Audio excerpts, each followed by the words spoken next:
সারা দেশের সঙ্গে একযোগে আবারও অনির্দিষ্টকালের কর্মবিরতি শুরু করেছেন রাজশাহী মেডিকেল কলেজ হাসপাতালের ইন্টার্ন চিকিৎসকরা।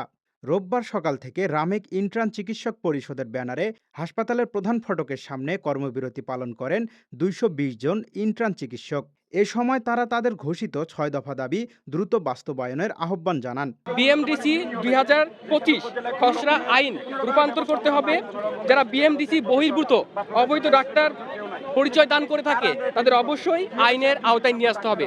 মূলত আমরা এই ৬ দফা দাবি নিয়ে সারা বাংলাদেশের সকল ইন্টার্ন চিকিৎসকগণ, সকল শিক্ষার্থীগণ একসাথে আজকে এই আন্দোলনের মাঠে নেমেছি। ইন্টার্ন চিকিৎসকদের দাবির মধ্যে রয়েছে মাসিক ভাতা ৩০,০০০ টাকায় উন্নতি করা, উপজেলা স্বাস্থ্য কমপ্লেক্সে ২ বছরের বাধ্যতামূলক শিক্ষানবিষ্কাল বাতিল এবং বিসিএস চাকুরিতে প্রবেশের সময় ৩৪ বছর নির্ধারণ করা। আন্দোলনরত চিকিৎসকরা জানান, দীর্ঘদিন ধরে দাবি আদায়ের বিভিন্ন কর্মসূচি পালন করলেও এখনও দৃশ্যমান কোনো অগ্রগতি হয়নি। তাই দাবি বাস্তবায়ন না হওয়া পর্যন্ত তাদের এই কর্মবিরতি চলমান থাকবে।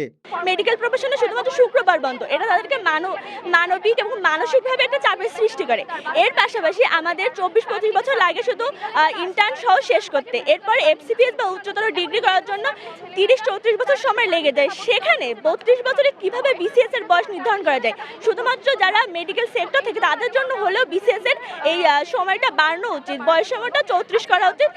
আমাদের দাবিটা আপাতত আমরা তো অনির্দিষ্টকালের জন্য দাঁড়িয়েছি। আমাদের দাবি যদি না মানা হয় তাহলে আমরা আপাতত যে অবস্থা আছে সেখান থেকে আরো কঠোর থেকে কঠোরতর আন্দোলনের ডাক দিতে বাধ্য হব। এদিকে ইন্টার্ন চিকিৎসকদের এই কর্মবিরতির কারণে হাসপাতালের সেবায় কিছুটা প্রভাব পড়তে পারে বলে সংশ্লিষ্টরা মনে করছেন। অন্যদিকে হাসপাতাল কর্তৃপক্ষ বলছেন, অধ্যাপক ও সহযোগী অধ্যাপকদের সহযোগিতায় বিশেষ ব্যবস্থায় রোগীদের সেবা চালু রাখা হয়েছে। পরিচালক মহোদয়ের নির্দেশনায় মিড লেভেল এবং সিনিয়র চিকিৎসকরা রোগীদের সার্বিক সেবা কার্যক্রম নিশ্চিত করছেন।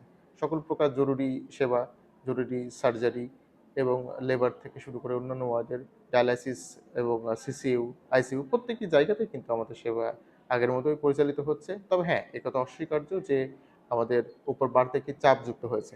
পরিচালক মহোদয় ইন্টার্ন প্রতিনিধিদের সাথে কথা বলেছেন এবং আশা করছি খুব দ্রুত এটির একটি সমাধান আমরা বের করতে পারব। একই দাবিতে দেশের সরকারি ও বেসরকারি হাসপাতালগুলোতে কর্মবিরতি পালন করছেন ইন্টার্ন চিকিৎসকরা। জাকারিয়া আল ফয়সাল, ডেইলি সিটিজেন ভয়েস।